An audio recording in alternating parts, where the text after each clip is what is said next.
What up, though? What up, though? Thank you for stopping by Thank you for to stopping by to Clink. Clink the recap. The re. Re. Yes, because we're on episode what? 9 and 10. 9 and 10, y'all. This is the Okay, first of all, if you are new here, hi, welcome. But we're hoping you're not new. But hey, Right. We are your hosts, Cam. and I'm Kay. And we are a couple of filmmakers. We are sister friends. We are podcasters. We are All things producers. creative. Everything, y'all. We Yep. Not everything, but we do a lot of things. All things creative. Yes. And this is Clink with Cam and Kay. Yes. This is a podcast. We talk about on this show different shows that we recap, shows that you should be watching. It's a couple, y'all, and it's for us by us. Yes, and today we're going to be talking about a show called Johnson. And for most Black people, we say Johnsons. It's not an S. Right, no it's S. Johnson. Yeah. And it's Even though they all have Johnsons. In more ways than one, because it's such a wonderful show about I'm wrong, it's a wonderful show about Black brothers and Black brotherhood. You don't have to be related by blood in order to be brothers and sisters. Exactly. So we love that aesthetic of the show. Yes. So like Cam said, this is the season 2 finale. So next week we'll be back with season 3. So we're doing episodes 9 and 10. Yeah. Okay, so 9 starts with them on the railroad tracks, and they've been drinking beers. They found Omar. They've been drinking, right? Yes, drinking. And he didn't realize that they had his location. We kind of spilled the beans last time, but right. He didn't realize they had the location. But they said, we've had your location since you got married like a couple of years ago when you went to New Orleans, and we all shared our locations in the chat, and so we know where you are at all times. And he's like, wow. And they never took it off, which is good. I think friends, we should sometimes know where each other are, especially I think a lot of women should. You be trying to not have people in your business, but sometimes you might need somebody in your business because you might get in a situation that you know.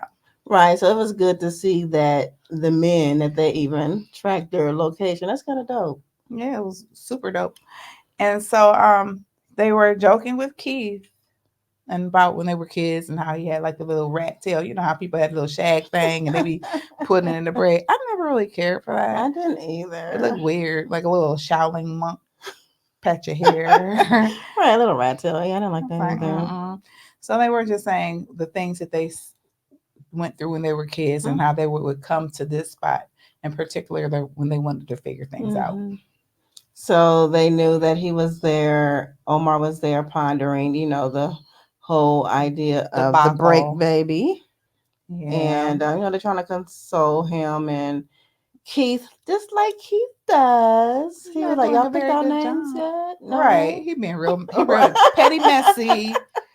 And then he probably got a little stick of his behind because, he did date Bianca. So he kind of is throwing it in his face a little bit, like only brothers can do. Right. So next we see Greg. He goes to get his mail, right? And he sees a Mercedes coming down the street, and it is Wanda. Girl, I'm about to say Miss Wanda. Yes, it's Wanda. And he didn't have a hat. He was like, he was not happy at all. A little irritation because she could be a little uppity. The only time she don't want to be uppity is when she getting that D. Then she know how to calm down. So maybe the Academy Award should go to Wanda. Right. So she gets out the car and she says she circled the block several times and to make sure no one was following her. Like somebody gonna follow you, but okay. And then, like you said, he was like kind of he was like, oh, you coming over here, you want to see me in the daytime? In the daytime? Because they were at that in the midnight hour type thing going on. And so she did tell him that she appreciated him covering for her. She did, and he said, I didn't do it for you, but we know he did it for her. He didn't want her to lose her job because all she kept saying for the whole time was how hard she's worked and what she's done, and she's just like this in her mind the perfect person, and her life is so perfect. Right. So yeah, she's a little uppity, a lot uppity. So she did say that she had a good time with him. And maybe they can do it again in the summertime and when things die down. When things die down, when school is out. And then he did thank her. He said that she inspired him to like get his shit together, pretty much, like go back to Yeah. school. So she did, awaken that within him. Yeah, So because he wants to kind of, can you yeah, keep up? Nobody wants to be a bum. And then, everybody's kind of like, he's in a transitional stage because he everybody's is. kind of getting on him about, he's starting to see that he got to change some things in his life. Mm-hmm. Then they show Omar talking to Jarvis about keeping his lease intact. Because at first they were talking about in the prior episodes about him getting out of the lease because him Yeah, and Naomi were thinking about moving back in with each yeah, other. but so Jarvis knows that Omar's about to talk to Naomi. So he was like, "Yeah, bro, like I got you as for as long as you need it, because he Yeah. probably know that just in case it's a good possibility. That She gonna she move back to gon' her you house." gonna be there. So he also tells him that they found the police innocent of any Hmm. wrongdoing, and Jarvis says yes, they protect their own, which they Yeah. do. And then they show Danny And, oh, leaving. and then on that part as well, Jarvis do tell him that he's still gonna go ahead with the civil case, and that his lawyer is pushing to sue for 500,000. Yeah, and so then they show he gets the call and it's Danny, so he goes Well, he that was way. already there. He was already there at Danny's motel. So, because we see after he hang up with Omar, we see her, getting ready to like put her stuff in the car. Well, he was on his way to Danny when he Mm. was talking to Omar on the phone. So she lets him know that she's going home, and he's like, wanting to help her because he is kind of like her knight in shining armor. Mm-hmm. And it's wonderful, I think, in this aspect that he wants to protect her, but he wants to protect her because she was protecting him. So, ladies, we got to protect our men. And even though they may seem like they're strong, we still need to stand up for them. Yes, we do. So it goes back to Omar and Naomi. They are walking hand in hand, what looks to be like a park, and she's just so happy in this moment. And Omar apologizes to her for blowing up at the therapist office, and she said, "Yeah, that was kind of messed up." Yeah. So And then he lets her know that he's going to go back to his church. And she is so happy. And he says, I got something to tell you. yeah, so let me see, trying to make So he goes on to spill those beans. he does He kind of like sits her down though, because he doesn't. You can like see in his face that he really don't want to say it, but he he's don't such a man. Oh, I because love him, he but he has he's to. a man, but because he know what he has to tell her, he know it's going to break her heart. So Mhm. he sits her down. He grabs her hand, and she's all happy, He and looks her he's in about the to hit her with the eyes, whammy. hit her with the Yeah, whoop. So he tells her about Bianca and the one night stand, and she Bianca pushed told her him, hand away as soon as he said that. She of was like, course. And then he goes with the "Woo." wham bam flam and lets her know that Bianca says that she's pregnant. And Naomi is crushed. She's so Rightfully crushed. so. Rightfully so. You can see her heart is sunk. And she tells him, "You are the best and the worst thing that has ever happened to me." And when she said I could feel her, I was like, "Oh my girl." Hmm. Because how many times do we feel like somebody is the best and the Oh worst yeah, thing? I had one of those. Yes. And now she's like, "How am I going to explain this to our son?" She's like, "Matter of fact, you going to explain You it to you gonna him do it? because You I'm gonna not do it? doing this."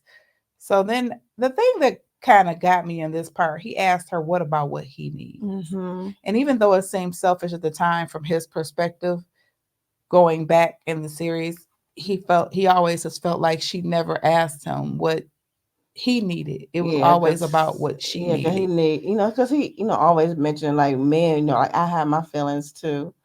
And Naomi, she was like, I needed you. You left us. You gave up on the family. He was like, no, you gave up on the family.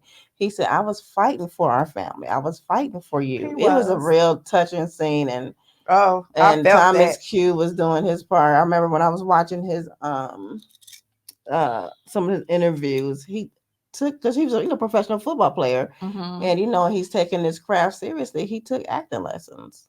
and you need to take acting Mm-hmm. lessons. Well, his work, I don't know who your teacher is, but they deserve an award. Yes. So he's crushed because the thing that she kept saying is, I'm humiliated. Like, basically, what are people going to think? Because she went Mm-hmm. back to him.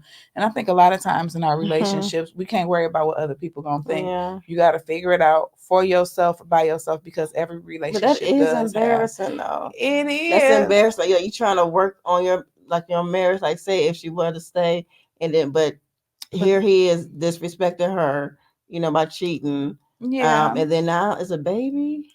Yeah, but as we go on with this, you'll find out other things. But that's why when things happen in life, you got to keep it. My mother, the old people used to say, keep it close to your breast, which Mm. means be quiet, pray about it, and don't tell nobody until y'all figure it out, Yeah, and he said, especially in a marriage. yeah, and he said something too. He was like, he said we both messed up. Yeah, because they both did, because she kept pushing him away. He was fighting for the Hmm. family and she didn't want to have it. But anyway, She wanted her time. what's up with Greg and sister And friend? I LaQuisha, was like, you supposed to be a sister friend. So how you gonna be LaQuisha Eisen or whatever you trying to do, helpful? so Greg is at LaQuisha's house. She was asking him about like what was that her heating Yeah, bill, to check her furnace her because they had given furnace, her an a quote estimate like $1,500. to fix her furnace. And Greg seemed to think it was something very minute that she needs, like to change the air filters. And he said he'll help her.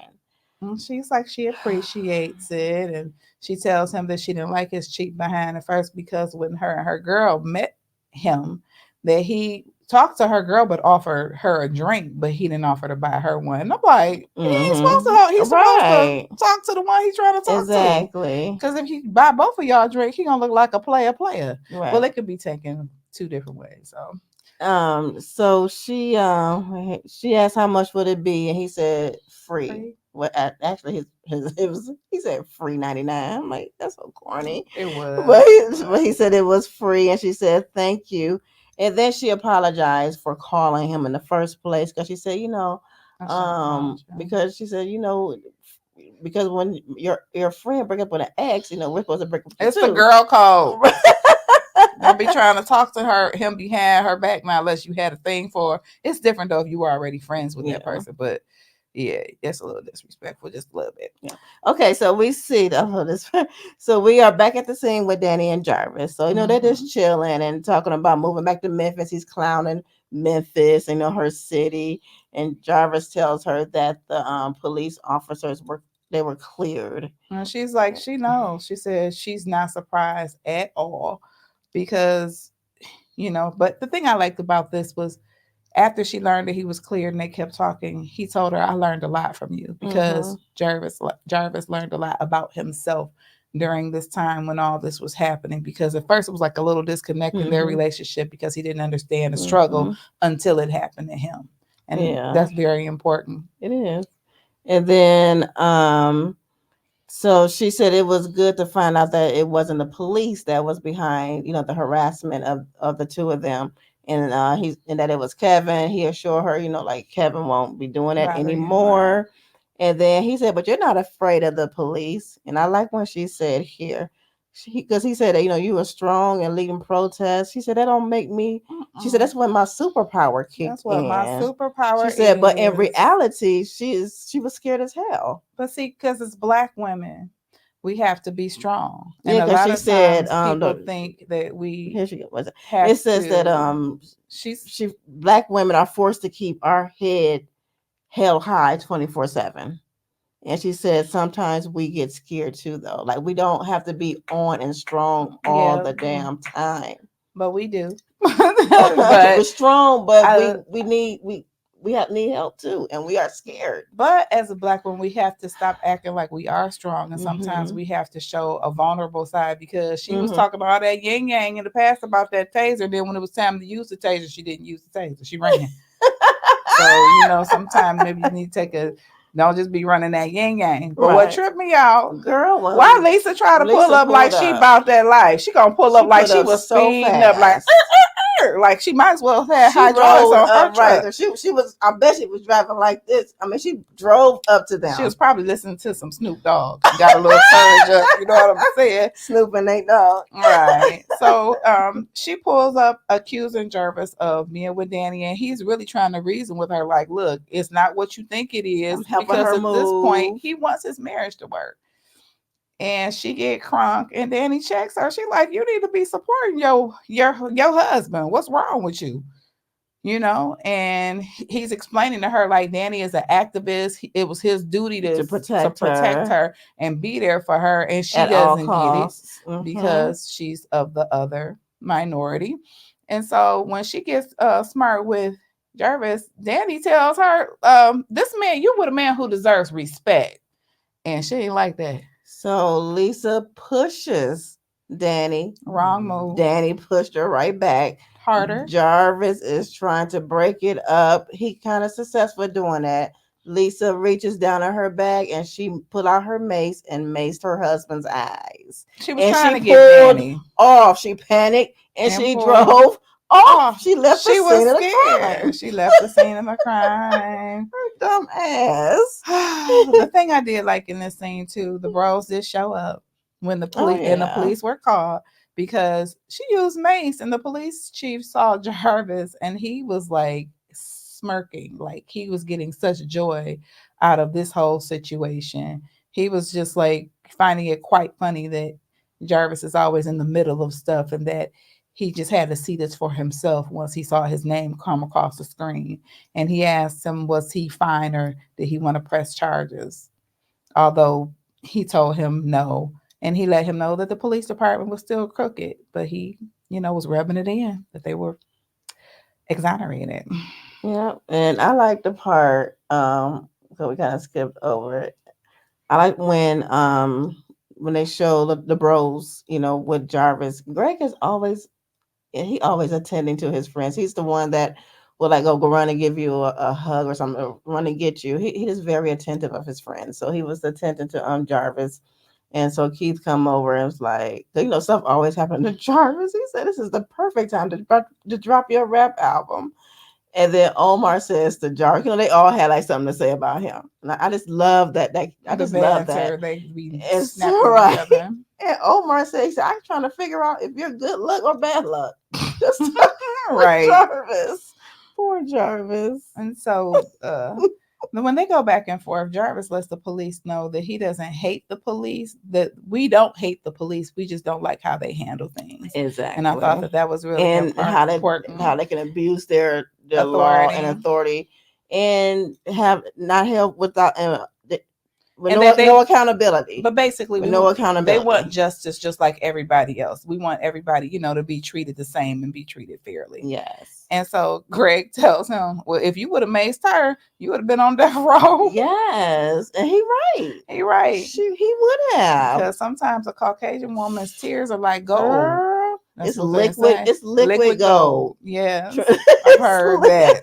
I think we all have. So then Keith leaves so he can go meet his mother's boyfriend, and we know who that is. And wait, hold up though. But when his mother was getting ready, he was sitting on her bed, and she was in the mirror putting on her lipstick, and she already had on her red dress. Right. Oh, she did. And then Keith was like, said, Mama, why are you putting on your lipstick? She said, because I like it. He said, it better stay on you. Right. I was like, but honey, she didn't put on any lipstick. She put on her red lipstick. He like, I ain't never seen you wear that color before. Ooh. And she was super happy waiting on her boo.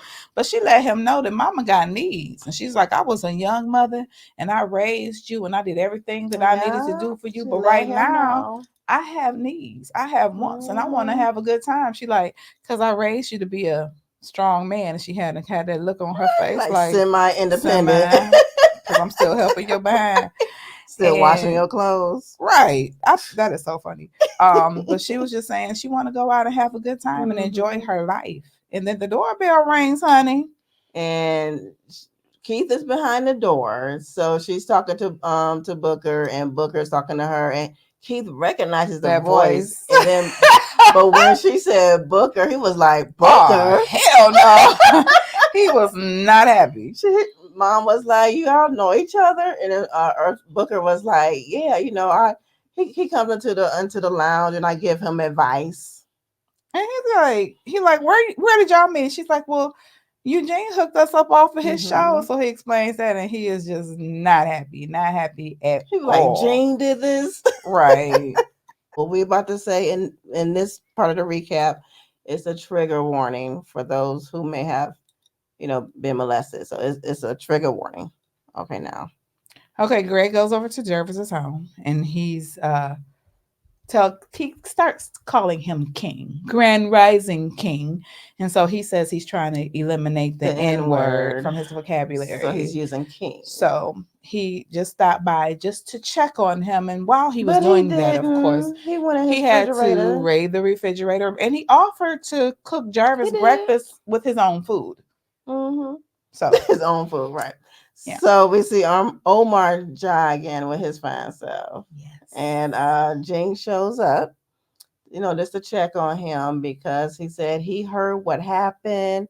And he's like, who told you? Yeah, he said, like, Greg told him, of course. Because he can't hold water. Exactly. So Omar goes to, tell his uncle that, he made a mistake. And so Jing was like, I can help you with the next one. And you got this. He's like anything that you need, right? I got you. He was like, so what? He said something about the pregnancy, right? And so Jing was like, what? And then he has to come clean and tell him about Bianca.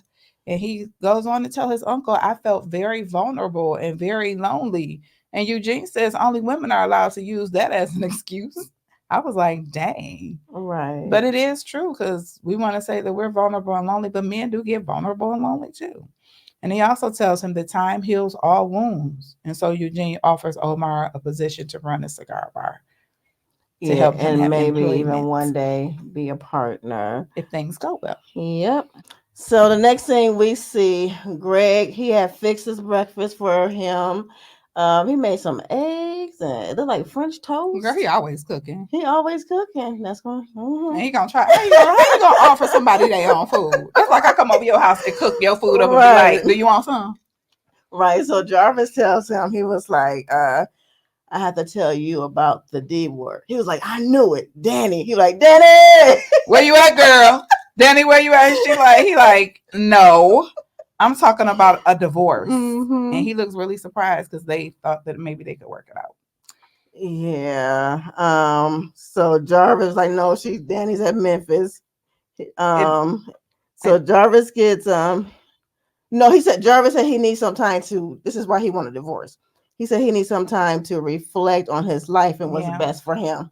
And I think at this point, Lisa is not. Right. Because I think they got together in college. So he never really had a chance. Honey, she saw that successful, smart, girl, fine black man. And she was like, got him. Right. Okay. So they all get a text from Omar that he wants them to go to church. So everybody's really surprised because they know how much he has been against going to church this whole time. So Keith reads the text as well. Then he goes back to writing on the napkin. At this point, we don't know what he's writing. So his agent calls. She tells him that little Day got murdered in front of his studio, and she says without any feeling that she negotiated a deal for $2,000 per photo for photos of little Day. And she's like, so you need to go ahead and send me those photos like right now. And Keith is hurt. Yeah, he's hurt that because he was just like because he did murmur. He was like, I was just with him at the studio like a day or so ago, helping him write helping him out, and here he is. This kid is murdered, And so he hangs up on her to see like, you're just gonna discard our Black lives like we don't matter. So next, they're at the church. Jarvis, Greg, and Keith, they're in the booth, right? They're listening to a pastor. He's talking about repentance. Yeah. And then Omar comes down and the aisle. Because first they were wondering, like, where's Omar? Because he invited us. You're right, I was too. Yeah, when I saw him, I said, is he about to start singing? Right. He got another talent. I'm like, Lord. But he didn't start singing. No. So he started coming out of the aisle, clapping. He disrupted the pastor, what he was saying. And he asked if he can tell his testimony. And the pastor was like, no, we gotta Right. hurry up. The revival went over a little long, and then the deacons of the church recognized who he was, and they like, no, let him speak. Yeah. So the pastor name, as I understood, is Pastor Allen. So at this point, you guys, this is a trigger warning for those who may have been molested. So Omar walks in and he addresses the pastor that he gonna give his testimony again, and the pastor's real nervous. And so Omar starts telling his story. He started telling his story, how his family was, just really religious. They first got there at that town and at that church when he was 7 years old. He liked it so much. He liked Sunday school. They gave him candy and treats and all that good stuff. We remember Sunday school. We used to sneak. Okay, anyway. Get that penny I'm candy. like, I don't remember it being fun. Sure, it was. I think Vacation Bible School was the one that was fun because it had a lot of activities. Right. They be trying to amuse you.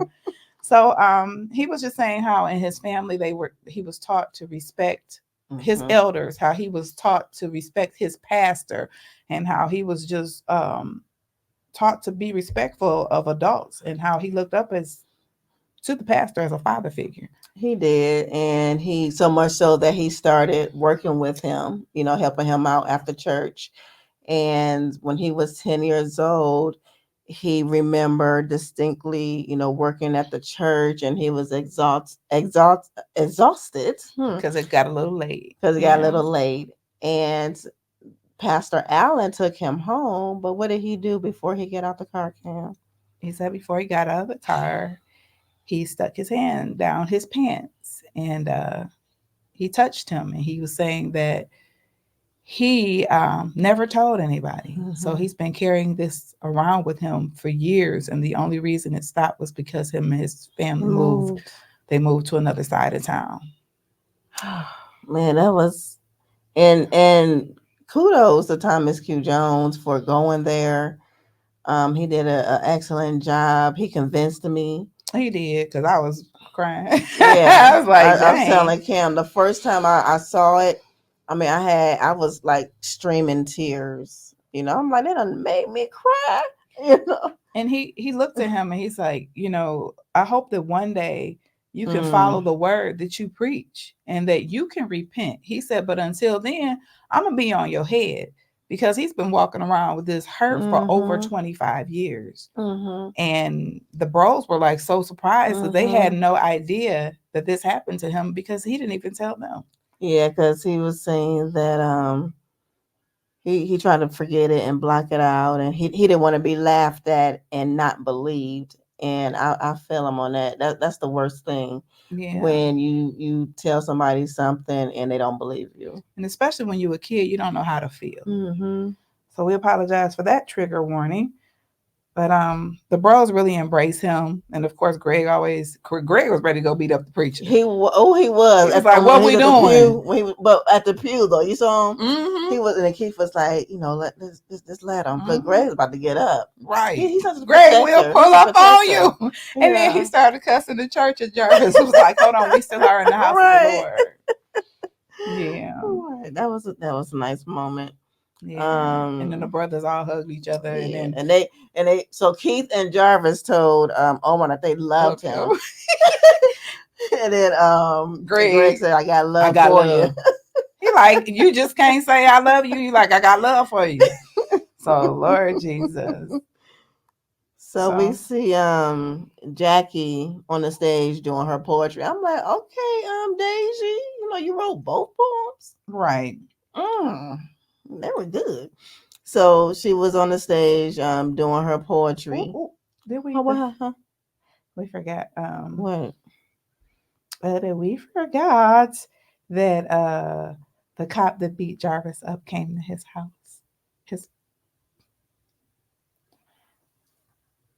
Everything was like there are only two people in the world. Oh. Oh.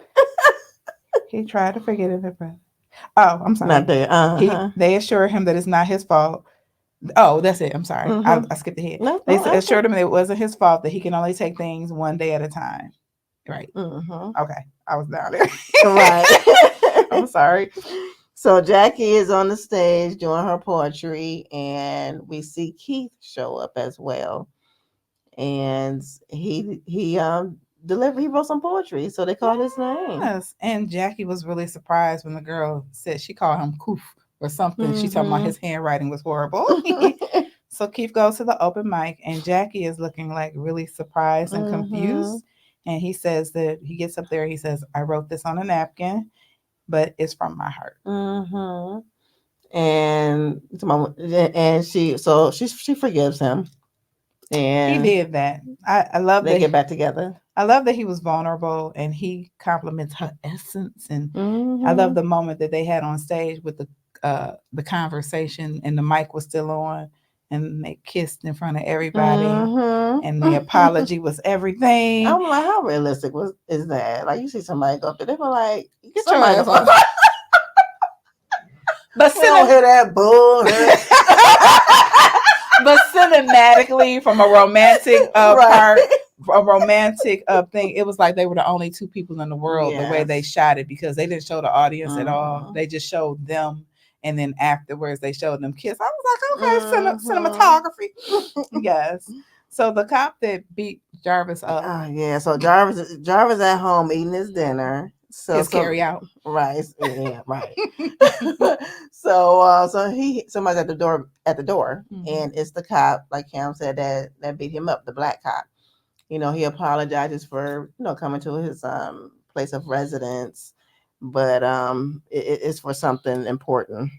So Jarvis, he reluctantly lets him Mm-hmm. into his house, and he's like, what is it? What you haven't had enough. So the guy, he's like, the cop Nelson, he's like, well, I've been on leave. Whenever the incident happened, I've been on leave, but the other cop that was with me when everything happened, he's still working. So he's letting him know that it is a racial Right. divide, because he was just as wrong as Right. he was, because they were He partners. on unpaid leave. Unpaid, but the other guy's still Unpaid. working.